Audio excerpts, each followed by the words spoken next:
Throughout American history, Black Americans have repeatedly fought for a nation that has not always afforded them the full rights of citizenship. From the Revolutionary War through the Vietnam War, military service has often been viewed as both an act of patriotism and a claim to equal treatment. Yet returning home from war did not always mean returning to equality. There are countless examples of discriminatory treatment received by Black veterans returning home from service abroad, including James Meredith right here at the University of Mississippi. Why has the relationship between military service, civil rights, and democratic inclusion in the United States been so challenging? To help us explore these issues, I am pleased to welcome Professor Christopher Sebastian Parker of the University of California, Santa Barbara. Professor Parker's research examines race and American political development, including the important role military service has played in shaping Black political leadership amid the broader struggle for civil rights. Much of our conversation today is based on Dr. Parker's book,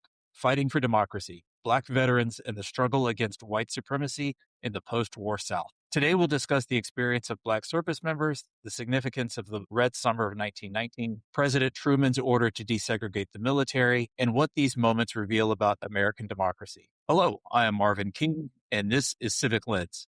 Chris, welcome to the show.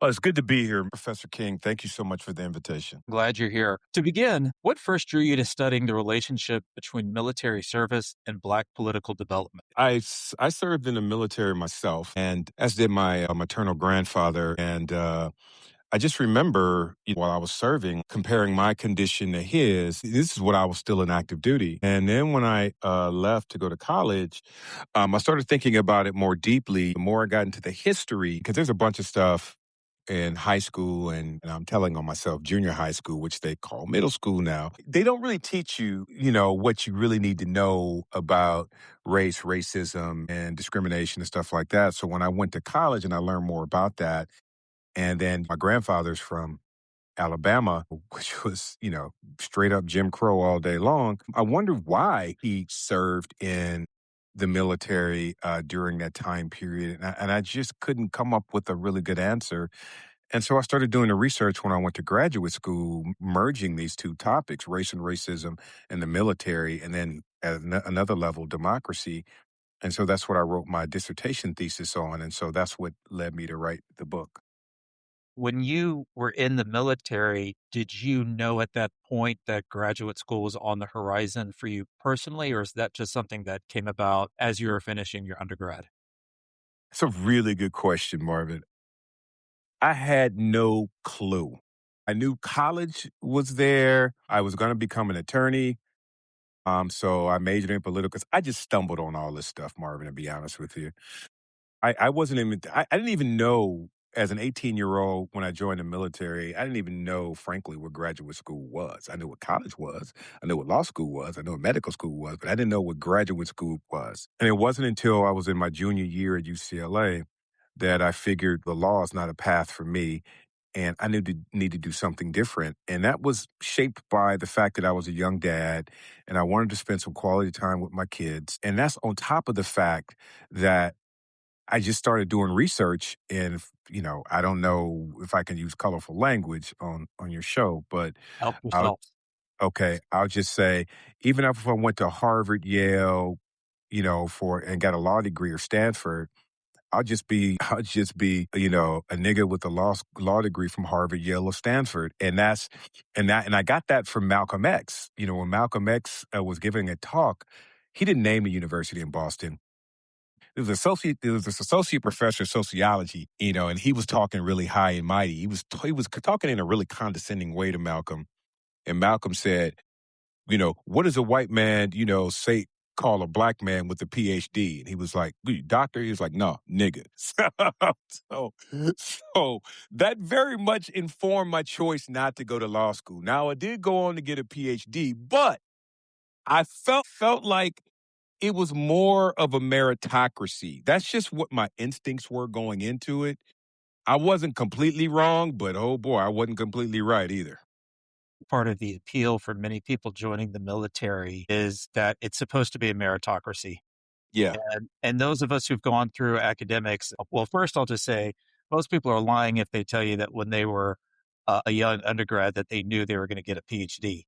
Very few. Absolutely not. Absolutely true. Absolutely true. That's right. But I find that the stories I hear from people who are veterans now that they respected the fact that the military was a meritocracy, and then that is something that drew them uh, to it. But many Black Americans have served in the military despite facing discrimination at home. You mentioned your own grandfather's example. So why is military service so important in like this struggle for Black acceptance in American society? So I don't think that's as much the case now. And I would say once we went to the post draft era, and a lot of that is contextual, because when you think about, let's say, World War I, right? The war to make them, well, the war to save democracy, right? Which, if you're a black person living in a Jim Crow South, that's just a joke, right? Like it's like you don't have democracy in Mississippi. Like, why would you want to go fight for it elsewhere, right? Same thing in World War II. I mean, the whole war was framed around, at least the propaganda that they sold in the United States, especially to mobilize black folks, were to, okay, now we're fighting against Hitler and totalitarianism and Mussolini and fascism and all these other sort of bigoted ideologies are and ideologies that try to marginalize the racial and ethnic other. So that was a draw. So, but what I will say, what I will say is Samuel Stolfer's book, The American Soldier. It was I think it was a 4 volume set that was published. I want to say 1949, right? And he conducted large scale surveys of black and white troops, both in theater and out of theater in World War II. And one of the things he found was that for a lot of black folks, it was more about demonstrating one's manhood. They weren't really going to, and I got a bunch of this in my book. It wasn't so much about making things better for the lot of the group, the racial group, or the black people. It was an opportunity, A, to prove one's manhood, and B, to maybe come out with a trade, right? Like those were the top two things. Wasn't so much about, and of course, there were some ancillary benefits that were associated, right? And well, I'm talking about when they went in.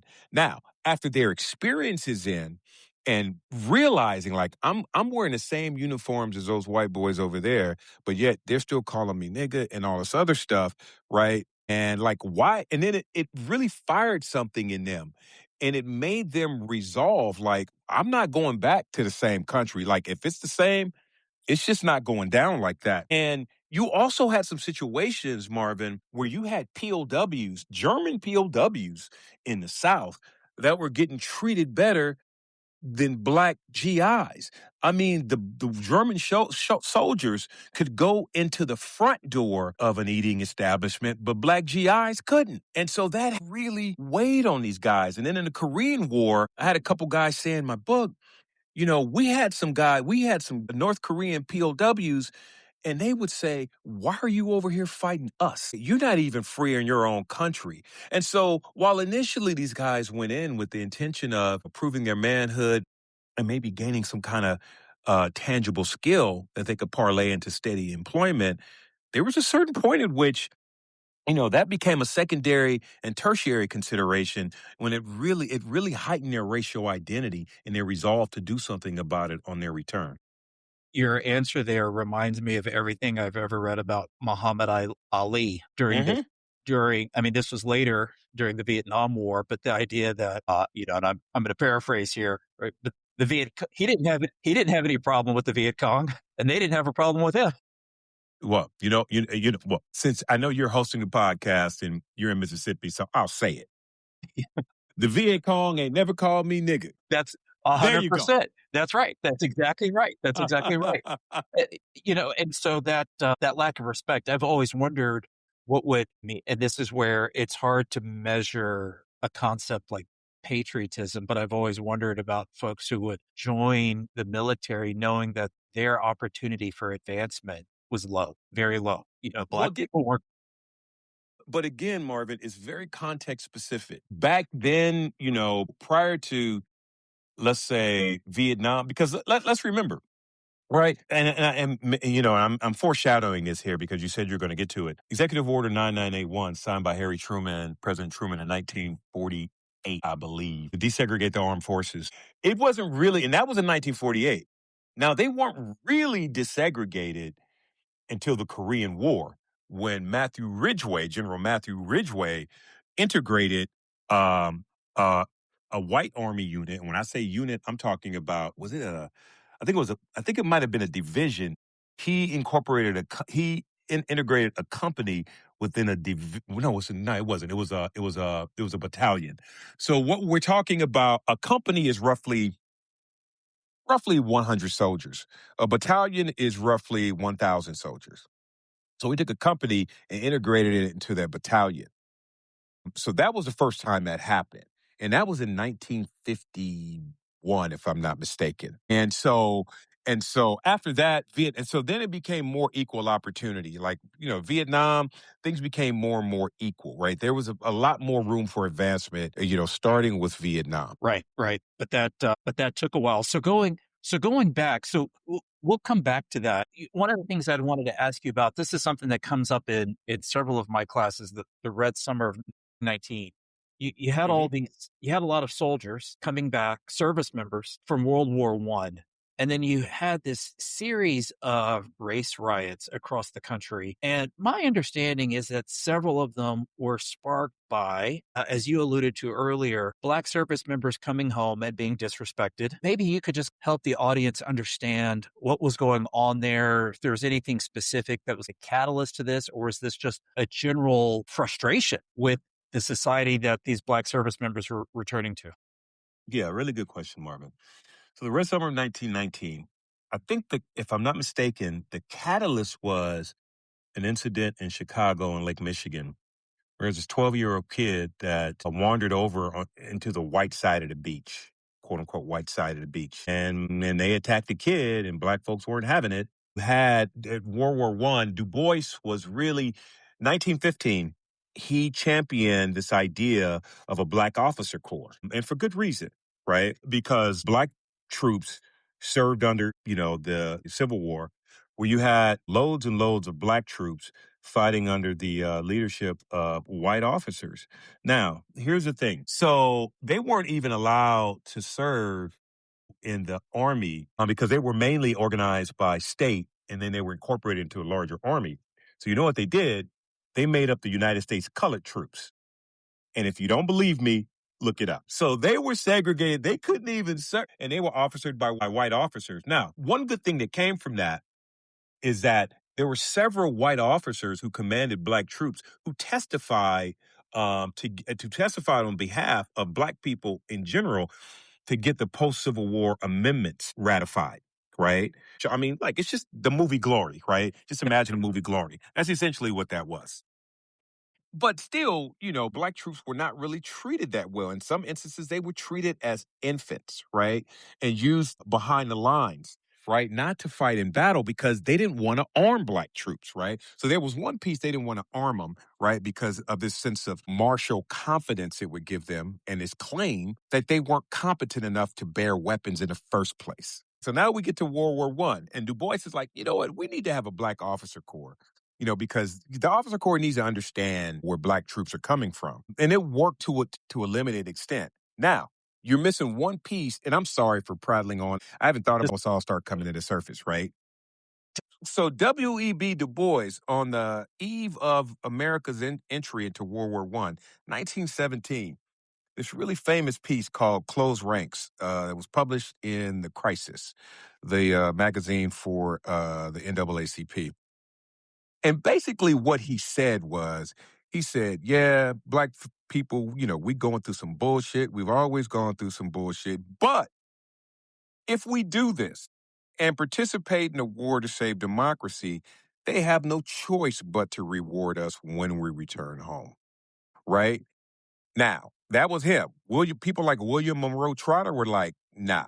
So the opportunities that eventually opened up somewhat in World War II owed to what happened in World War One, because half of the Black troop strength was turned over to the French. They wore French uniforms. Half of the Black troop strength. half. And the other half fought essentially under American command, but under Southern officers. So they were used as cannon fodder to clear minefields and stuff like that. And so so World War II rolls around, people remember this stuff. Charles Hamilton Houston remembered this. Thurgood Marshall remembered this, right? The guys who published the Pittsburgh Courier and the Amsterdam News, Chicago Defender, Robert Abbott remembered this, right? So they pressured Roosevelt. They're like, look, this is not happening again. We need equal participation commensurate with our percentage in the American population to serve in the military. That's the only way we're really going to do this. Otherwise, you can just kick rocks, right? After the war, then Truman desegregates. As you say, it doesn't really take into effect until really Korean War starts. Why is it so meaningful, desegregation of the military, not just in terms of those individuals, but for Blacks in general? What did desegregating do in terms of opportunities? It allowed, for the most part, for Black troops to fight on equal terms with white troops. That means they were equipped with the same equipment. They had opportunities to fight. Now, again, when I was a young man serving myself, I'm like, wait a second.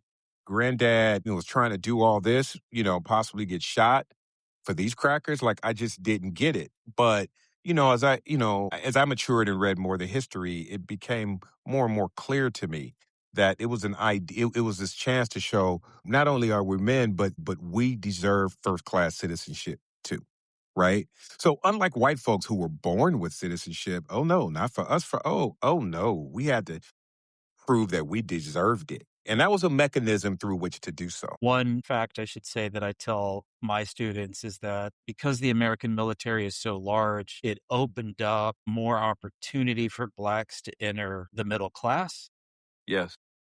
through, especially if they made the military a career. And that's where the ability to advance and get promoted made such a difference. Because before, if your highest rank was going to be a captain, you may not want to make a whole career out of it. But when they desegregated and then that created more opportunities for advancement, then the military seemed like a career opportunity as well. Do you think that's right? Partially. So most of the Black folks that serve in the military are enlisted. But let's start there. And I would say it opened up career opportunities for sure. But even if it didn't do that, you still get veterans benefits, like to gain an education, right? Um, a- but what's most important, and this shows up in a lot of the empirical work that's been done over the last 50 years, is that there's this veteran benefit, this veteran premium, if you will, because employers will see that's provided you leave with an honorable discharge. If you got something other than that, that's a whole different story, right? But if you leave with an honorable discharge, that's a signal to employers, that you can get up and come to work, right? Like that you can work as a part of a larger team, right? But not only that, there's this other piece that's involved. It gives you a heightened sense of self efficacy, right? Because it's like, I went through all this, right? So I know I can do this. So if I can do this, and it just builds your confidence. I remember when I first got promoted from E1, which is the lowest enlisted rank, to E2, man, my chest, I was walking down, I think I was on the port side of the ship. I started standing more upright, chest puffed out. I'm like, I'm an E2 now, right? And then you just keep building on that. Like, could you start off as a seaman? Now I'm a seaman apprentice. Now I'm going to be, you start off as a seaman recruit, seaman apprentice, seaman, which is E3, petty officer third class, blah, blah, blah, blah, blah. But it's just a foundation on which to build your confidence, right? So the effects are potentially multiple and they build on each other. So, and there's another part that people don't often talk about, but those of us that serve recognize immediately is that it gives you a sense of context. So let me give you one concrete example, Marvin.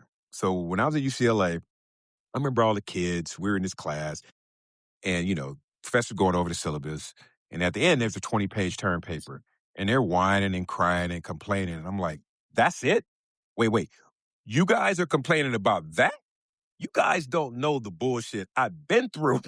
like in the Navy, like all the mind games, and you guys are complaining about this. I'm separated from my family for 6 months, right? Deployed, and y'all complaining about this. So it's an enormous sense of, you know what you're capable of. And it just gives you this idea that, you know what, if I dealt with all this stuff, like this, the rest of life is easy. That real sense of accomplishment. And let's be honest, a lot of time service, even stateside, is in a state of stress. There's pressure, form. And so you have handled a complex, dynamic environment. And thank you for pointing that out because as a young person, you're having to deal with people who are old enough to be a parent, perhaps even a grandparent, and to take instruction and to work under supervision. And if you get promoted to, to supervise. I was 21 years old and I ran an entire combat information center on a warship. 21, right? But that was because I test well, right? So all the guys that worked for me were older than me, but they worked for me, right? And that gave me an enormous sense of confidence once I left. Enormous. That's something that you can only gain with experience. Mhm. Mhm. And that really makes a difference. Do you know if Black veterans are more likely to engage in service after their time in the military, like run for public office? I don't know if there's any Oh, data about that, but I've always wondered if serving in the military activates public service. that's a good question. What I will say is that it does. If you look at the leadership, there were several people that were in leadership, NAACP, Corps, SNCC, that were veterans, right? So those are types of public services, are they not? That's right. That's right. Now, if you mean holding public office, obviously that's different, right? But in terms of public service or service of any kind, I would say just anecdotally, yes. And I sort of point that out in my book. I think it's beyond coincidence that you had people like Hosea Williams, who served under Patton, right? He was in the 761st Tank Battalion. You think about Medgar Evers, veteran. That's who I was going to suggest. And James Meredith was an Air Force veteran. You think about Robert Williams, right, out of North Carolina, who ran what they called the Monroe Rifle Club because they were they were shooting back at white folks, right? Same thing with the guys with the Deacons for Defense and Justice out of Bogalusa, Louisiana. I'll have to bring you back on another episode so we can talk about Secretary of War Pete Hegseth and Why are we calling that Secretary of War? We just Secretary of Defense. Like, oh my God, are you kidding me? We're going back to the time of Henry Stimson. Get out of here with that. he keeps pulling these promotions. It's And ridiculous, man. He's playing with fire, man. He really is playing with fire, right? For the black and female general officers, right? He's playing with fire there. He's really, I mean, look, combat effectiveness depends on a number of factors, right? When you're going over there, when you're in country or you're on a ship and you're in the mix, like people think you're thinking about mom, apple pie, and Chevrolet. No, you're not. You're thinking about getting back home. You're not thinking about all that other stuff, right? Going back to Morris Janowitz, the famous University of Chicago sociologist who wrote about this in a paper in 1948, conducting focus groups with veterans of the Second World War. One of his key findings, these guys aren't thinking about liberties and what America stands for. They're trying to get them and their buddies safely back home. The integrity of the primary group, period. And that is so true. So when that integrity is violated, right, and you think your leadership is incompetent or bullshit, it's a problem. that's what I was getting at earlier. What makes the military so effective is that people believe that it is a meritocracy, that for Hegseth to strip people of these promotions that they have otherwise earned would call into question the whole enterprise. It does. It does. That's part of it, but it also affects morale, right? It affects morale. And that is if it's bad. I mean, it affects morale in that, well, hey, if a black soldier, sailor, airman, or marine, and you're like an E4 and you want to make a career and you see some general officers getting hosed like that, it's like, first of all, it's not cool. Second of all, if they're doing that to them, like, what are my chances? Right. Someone who's already been in service for 20, 25 years. Exactly. And not only that, they're at the flag level. They're beyond '06, right? If If '07s, '08s, and '09s are getting hosed like that, what chance do I have as an E4, E5? Maybe that's exactly what he wants. But who for what? If his ultimate goal, or at least his putative goal, is national security, right? The safety of the American country, right? This is in direct conflict with that. It's in direct conflict with that. You want the most competent, able people defending the country. But if he's playing politics with this and he's not getting the most competent people or the most capable people or the most talented people to do it, and he's getting his cronies to do it, right? Military history is littered, with what happens when you have a crony military. You could look no further than the Middle East, and I'll give you one quick case study. If you look at the way Israel had just been smoking the Arab country, including 1967, the Six Day War, until we get to 1973, they install a new military leadership, and everything went by according to talent. It was according to talent and capability. Man, Egypt put up a hell of a fight, right?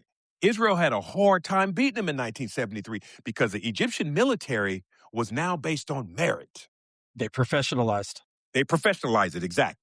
They professionalize it. They got all those cronies out, put the real folks in, and they improved enormously. Tremendous. Back when I first started grad school, Marvin, I did international relations. So I wrote a paper on this that got published in International Security. It's remarkable how much effect there can be downstream Yes. from moves like this. And this, to me, it seems that what Secretary Hegseth is doing is he's just inviting the law of unintended consequences. Yeah, and for someone who's a Princeton grad, right? Kind of surprises me. But then again, Donald Rumsfeld was a Princeton grad too, and we see how that worked out. To quote one of my former professors at the University of Chicago, he said that some of these people are really smart, right? But they couldn't run a dry cleaner. They couldn't tie their shoes up. They couldn't chew bubble gum. Like they're just so smart they can't even do those kind of things, right? No common sense. Well, look, this has been a lot of fun. Before we close, I'd like to once again thank Professor Christopher Sebastian Parker for joining us today on Civic Lens. I always end each episode by encouraging listeners to continue their learning after the episode. So, in addition to your book, Fighting for Democracy, if someone wanted to better understand Black military service, citizenship, especially maybe as it relates to civil rights, do you have any sources that you would recommend? Yeah, there's a really good book by this historian out of George Washington University. It's called Racial Divisions. That's a good one. There's this really fabulous historian out of Duke University. Her name is Audrey Lynn Smith, and she has a book on race in World War I. Racial Divisions is about World War II, and this other one to which I refer by Audrey Lynn Smith, and that's Lenz Smith, is on World War I. There's one more. This is a really straight up more descriptive account, but I think it gives a nice summary. It's called Strength for the Fight by Bernard C. Nalty, Nalty. And that book by Audrey Lynn Smith is Freedom Struggles. I will include links to that book, Strength for the Fight, as well as Racial Divisions. I'll Yeah, put those in the links to the show notes. And if I can, I'm going to look up the Du Bois article you mentioned, Closed Ranks from the Crisis. close ranks, man. When you read that, I mean, it's just on. I mean, we all know Du Bois was a beautiful writer, right? But he really put his reputation out there on the line. And rumor had it, and let me just leave you with this. Rumor had it, his support for the war effort was done in return so that he could have the rank of major in the armed forces. No kidding. Yeah, look it up. Look it up, bro. Wow. Look it up. Look it up. And the fact of the matter is, black troops got done so dirty in World War I. That was a contributing factor for him leaving the United States and moving to Ghana. I knew he was frustrated. It makes sense now that it would be tied to treatment of blacks in the military. Yes, sir. Yes, sir. Yes, sir. Well, Chris, thank you so much for your time. I really appreciate it. This has been a lot of fun, and I know folks are going to enjoy listening to this one. Appreciate it, Marvin. And thank you for all the good work that you do, man. I mean, for real, man. Like, you're really doing really good work, Marvin. So thank you for that. All right. Appreciate it. Thank you. All right. Take care, buddy. Thanks for listening. Really hope you enjoyed the episode. Help us reach more people by subscribing to the podcast and sharing this episode. Leave a comment too. That really helps. Thank you and have a great day.